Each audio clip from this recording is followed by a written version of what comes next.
Bom dia, meus amados irmãos, a graça e a paz do Senhor Jesus, louvado seja sempre o nome do Senhor.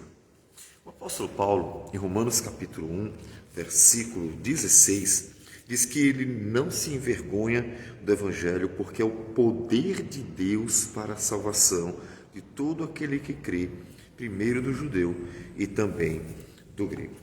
O Evangelho é o poder de Deus para a salvação. E esse Evangelho, que é o poder de Deus para a salvação, ele é até mais antigo do que o Novo Testamento. Porque Deus anunciou as boas novas de salvação muito tempo antes. Quando Adão e Eva pecaram contra o Senhor, Deus lhes deu uma promessa, uma palavra de condenação à serpente, dizendo que viria aquele que pisaria a cabeça do inimigo. Portanto, o Evangelho, que é a boa nova de salvação, vem acompanhando a humanidade há muito tempo.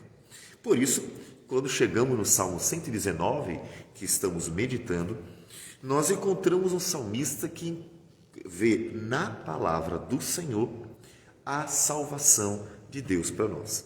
Ele diz assim, Salmo 119, versículos 153 a 160, dizem: Atenta para a minha aflição e livra-me, pois não me esqueço da tua lei. Defende a minha causa e liberta-me, vivifica-me segundo a tua promessa. A salvação está longe dos ímpios, pois não procuram os teus decretos. Muitas, Senhor, são as tuas misericórdias, vivifica-me segundo os teus juízos. São muitos os meus perseguidores e os meus adversários. Não me desvio, porém, dos teus testemunhos. Vi os infiéis e senti desgosto, porque não guardam a tua palavra. Considera em como amo os teus preceitos. Vivifica-me, ó Senhor, segundo a tua bondade. As tuas palavras são em tudo verdade, desde o princípio, e cada um dos teus justos juízos dura para sempre. Desde o princípio, a palavra de Deus é a palavra de salvação. E ela é poderosa para salvar, porque ela é aplicada pelo Espírito Santo à vida do pecador. Para quê? Para que ele creia nas promessas do Senhor. Porque, inclusive, a primeira palavra, lá no princípio, foi uma palavra de promessa.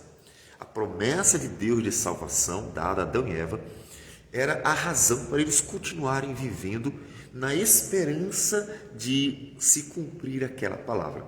Tanto que a forma como Caim nasceu dá a entender que eles estavam esperando que aquele filho já fosse o Salvador. Bem, vimos que muito pelo contrário, Caim se mostrou um homem das trevas, porque amou mais o pecado do que a Deus. E assim, desde aqueles dias, vem o povo do Senhor esperando o dia em que se cumpriria a palavra do Senhor. Porque a palavra de Deus é a palavra de salvação. E o salmista, que está sendo perseguido, que está vendo seus inimigos, que está olhando para o contexto de injustiça presente nos seus dias, ele está ansiando que essa palavra, que o Espírito aplicou ao coração dele, a palavra de salvação, se cumpra também. Observe, inclusive, que nos sofrimentos, tribulações, perseguições e angústias dos personagens da Bíblia, nós temos uma relação com a necessidade de salvação. Mas por quê? O que o sofrimento tem a ver com a necessidade de salvação? Porque o sofrimento ele foi causado exatamente por causa do pecado. Foi o que aconteceu em Gênesis capítulo 3. Versículo 16, Deus disse à mulher: multiplicarei sobremodo os sofrimentos da tua gravidez. E a Adão, Deus disse: maldita é a terra por tua causa. Em fadigas obterás dela o sustento durante os dias da tua vida. No suor do rosto comerás o teu pão. Observe então que o sofrimento passa a estar presente. Antes não tinham. Eles viviam num paraíso, um jardim maravilhoso plantado pelo próprio Deus, em que eles precisavam apenas desenvolver, que Deus estaria abençoando tudo. Portanto, o sofrimento ele vem por causa do pecado. Não é que cada momento difícil da nossa vida tem uma relação com um pecado específico. Claro que não. Muitas vezes estamos sofrendo por causa da maldade dos outros mesmo. Inveja, maldade, egoísmo, orgulho, coisas dessa natureza. Mas a questão é que o sofrimento, de uma forma geral, tem como causa o pecado. Por isso que quando vemos os salmistas falando para Deus, Deus livra-me, liberta-me, ajuda, e o sofrimento estando presente ali naquela oração, nós temos sim uma referência à salvação. Não é uma questão apenas pessoal, não é uma questão apenas subjetiva, um problema pessoal que precisa ser resolvido. É uma referência à redenção. Eles estão clamando porque a salvação precisa acontecer. Por quê? Porque somente por meio de Cristo Jesus, o Salvador, somente por meio do cumprimento da palavra de Deus, que foi prometida desde o início, é que também o sofrimento poderia ser tirado do meio de nós, do meio do povo em geral. Paulo, em Colossenses capítulo 1, versículo 13, diz que ele nos libertou do império das trevas e nos transportou para o reino do Filho do seu amor. Bom, significa que antes de conhecer a Cristo, os homens estavam escravos do império das trevas. Logo, o que nós temos no mundo é o império das trevas atuando. O mundo jaz no maligno, diz o apóstolo João. Por isso, então, a palavra de Deus, que é palavra de salvação, que é o poder de Deus para a salvação de todo aquele que crê, é sim a solução para todos nós, para todos os momentos da vida, porque ela vai nos conduzir àquele que é o Salvador, que pode nos livrar dos males deste mundo. E mesmo que Deus queira que nós passemos pelo vale da sombra da morte, é aquele que pode nos dar graça para suportar. Vemos isso, por exemplo, em 2 Coríntios, capítulo 12, quando o apóstolo Paulo ele é perturbado por um mensageiro de Satanás. Bom, o que seria isso aí? Não sabemos. De fato, algum problema que veio sobre ele, que ele atribui a Satanás. E aquele mensageiro de Satanás estava sendo um instrumento para humilhar Paulo, fazer com que ele não se ensoberbecesse por causa da grandeza das revelações. Paulo, então, incomodado, obviamente, com o problema, ele clama a Deus 3 vezes: Senhor, livra-me desse mensageiro de Satanás.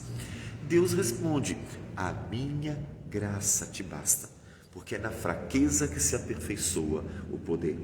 Deus estava sendo glorificado na santificação daquele homem que, quebrantado, então viveria humildemente, mesmo com a grandeza das revelações de Deus. E Paulo se alegra, dizendo: então mais me regozijarei na fraqueza. Observe, portanto, que mesmo que Deus não tivesse livrado ele do mal, Deus deu a ele um conforto maravilhoso por sua palavra. Portanto, a palavra de Deus é palavra de salvação. Ela pode tanto nos dar promessas que nos levam a dias melhores, quanto pode falar ao nosso coração, fazendo com que nós tenhamos alegria mesmo na aflição, como aconteceu tantas vezes com o povo do Senhor. Paulo está preso quando escreve a carta aos Filipenses, e mesmo assim ele diz: alegrai-vos no Senhor. Outra vez vos digo, alegrai-vos. Portanto, a palavra de Deus é palavra de salvação. E é ela que você tem que dizer para todo mundo, inclusive você deve ouvi-la também. É ela que conforta, que exorta, é ela que transforma, é ela que faz com que o seu coração tenha a paz de Deus que excede todo entendimento, porque ela é o poder de Deus para a salvação de todo aquele que crê, aplicada pelo Espírito Santo ao coração do pecador. Então, medite nela de dia e de noite e anuncie para todos, porque a solução do homem está em Cristo, e para ir a Cristo, a palavra do Senhor é o caminho. É ela que leva para o nosso Senhor e Salvador, para que o homem encontre esperança, amor, alegria, paz ao seu coração. Tudo isso por causa de Jesus, o Senhor e Salvador das nossas vidas. Vamos orar ao Senhor. Senhor Deus amado, bendito seja o teu nome. Agradecemos por tudo, porque a tua palavra é palavra de salvação que confortou o nosso coração e que tem nos motivado a perseverar até o fim, na certeza de que o Senhor cumprirá cabalmente todas as promessas. Que o Senhor receba nossa gratidão por isso e nos dê a graça para vivermos uma vida inteira na Tua presença. Em nome de Jesus que nós oramos agradecendo por tudo. Amém, Senhor. Que Deus abençoe a todos e tenha um bom dia.